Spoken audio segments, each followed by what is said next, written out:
Isso é culpa do Xandão. Lula vai legalizar o aborto. Tá, mas o que o Poder Legislativo faz? O que os deputados e senadores fazem? Aliás, o que cada um dos três poderes da República faz? Quer dizer, você sabe quais são os três poderes da República? A gente vai resolver tudo isso hoje. Tudo ficará muito claro no dia de hoje. Eu sou Manu Mairink e esse é o Alguém Viu Meus Óculos.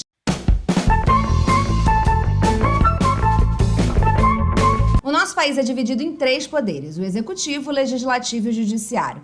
Conhecer esses poderes é importantíssimo para a gente entender como funciona um país, no caso aqui o nosso, e como a gente deve escolher os nossos candidatos nas eleições, já que nós temos muito poder sobre quem vai ocupar cada um desses poderes, né? Cada um tem uma função muito específica, é importante a gente saber isso na hora de escolher. Eu vou tentar aqui dar aquela resumida, mas se vocês quiserem que aprofunde alguma coisa, se ficar alguma dúvida, já deixa aqui nos comentários. A ideia da existência dos três poderes não é uma coisa do Brasil, né? Vocês já devem imaginar. É uma coisa que vem lá de uma coisa Aristóteles, passa por Montesquieu, passa por John Locke. Eu não vou entrar nesse profundo debate sobre a criação dos três poderes. Mas o que eu posso dizer para vocês é que o objetivo, né, dessa criação, dessa divisão, é impedir a concentração de poder, né? Pra gente não ter, sei lá, uma monarquia absolutista que só o rei manda, ele decide e tudo faz, né? Por isso, esses três poderes, eles têm que atuar de maneira independente, um fiscalizando o outro, para trabalhar aí pro equilíbrio da nação. Isso é o que se chama de mecânica de freios e contrapesos. A adoção desse sistema é uma cláusula pétrea na nossa Constituição. Isso significa que ela não pode ser mudada. Tudo que é cláusula pétrea da Constituição não adianta querer mexer. Então, assim, não adianta querer a volta dos Orleans e Bragança e vamos voltar a ser uma monarquia e é isso, apenas o rei manda em tudo. Não adianta inventar uma proposta de emenda parlamentar, uma proposta de lei, o negócio não vai, não existe, não pode, tá bom?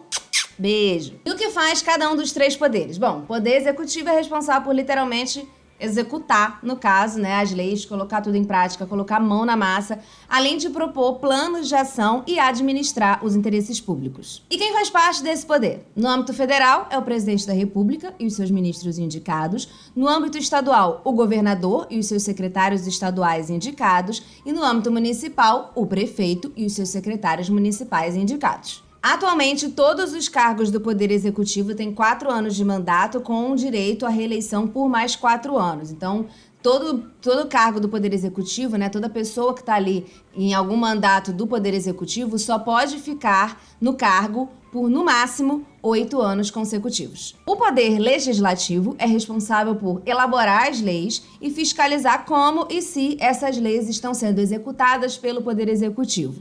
Então, é basicamente quem cria as regras do jogo. Quem cria as regras de um país está no Poder Legislativo. Dito isso, não tem como, nem que quisesse, por exemplo, Lula decidir que vai legalizar o aborto, porque só quem tem o poder de criar leis é o Poder Legislativo. E isso mostra como, pro bem ou pro mal, para todo e qualquer tema, pensando em evolução ou em retrocesso de um país, a escolha do legislativo é essencial e importantíssima. É muito importante a gente pensar muito bem em quem a gente está votando para os cargos legislativos. Quem são essas pessoas? No âmbito federal, deputados federais e senadores. No âmbito estadual, deputados estaduais. E no âmbito municipal, os vereadores. Então, não adianta você pensar na figura, por exemplo, do presidente da República, e eu gosto muito do Lula, eu já ouvi essa história. Eu gosto muito do Lula, votei no Lula, acredito muito nele. E aí, na hora do deputado, em quem você votou para deputado? Não lembro, foi um cara lá que meu pastor indicou, que minha tia indicou, que meu colega do bar indicou. E às vezes essa pessoa é completamente contrária ao que o seu candidato a presidente defende, acredita e falou em campanha. Então, e ele vai dificultar a vida do seu candidato a presidente, porque ele que tem poder de voto na hora de votar as legislações, de aprovar projetos e tudo mais. Então, preste muita atenção, muito carinho. Eu acho que a gente não dá atenção suficiente ao Poder Legislativo. Já o Poder Judiciário é responsável por interpretar essas leis estas criadas pelo Poder Legislativo e julgar o caso de acordo com as regras da Constituição. Então, não cria lei nenhuma o Judiciário, ele vota a partir de leis que já existem. Além disso, é dever do judiciário mediar os conflitos entre os cidadãos e entre os cidadãos e o Estado, além de procurar garantir o respeito aos direitos da população brasileira.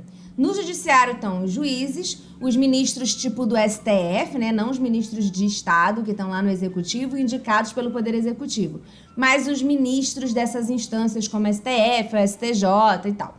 e desembargadores. Esse poder é chefiado pelo STF, que é o Supremo Tribunal Federal, e pelo STJ, que é o Superior Tribunal de Justiça, mas existem tribunais regionais espalhados pelo país. No Brasil, o poder executivo e o poder legislativo são definidos a partir de uma votação direta. A gente vai lá, bota o número na urna daquele candidato que a gente escolheu e depois os votos são contados e, enfim, essas pessoas são ou não eleitas. Já o poder judiciário é direcionado por ministros indicados pelo presidente da República e aprovados pelo Senado, como é o caso do STF, por exemplo, né? Então, o presidente da República, ele indica um candidato, alguém que ele acredita que tenha notório saber jurídico, ou seja, conheça bem a Constituição e a justiça brasileira, e que ele ache, claro, também tem seus interesses políticos envolvidos. E cabe ao Senado explicar, fazer ali a sabatina, né?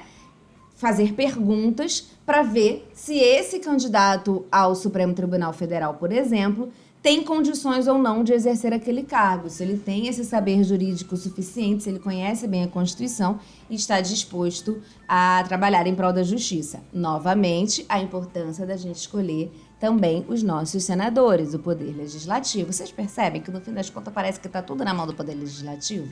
É isso que eu quero dizer pra vocês, entendeu? E esse ano é ano de eleição, daqui a 2 anos tem eleição de novo, que a gente vota de 2 em 2 anos, então é muito importante a gente saber como as coisas funcionam pra gente fazer as melhores escolhas e conseguir depois acompanhar e entender como esses poderes estão trabalhando, entendeu? Fazer escolhas com conhecimento é muito importante. Lembrando que esse vídeo sai primeiro para apoiadores, então se você ainda não nos apoia, clica aqui no link do Apoia-se que está na descrição, R$5 por mês, um vídeo por semana, exclusivo para apoiadores, então vocês serão todos muito bem-vindos. E tem também o link das minhas redes sociais, porque se você apoia a gente, você pode, por exemplo, concorrer a um livro no final do mês. E aí eu mostro esses livros lá no meu Instagram, por exemplo, minhas redes sociais sempre atualizadas, conto com vocês. É isso, beijos e até a próxima.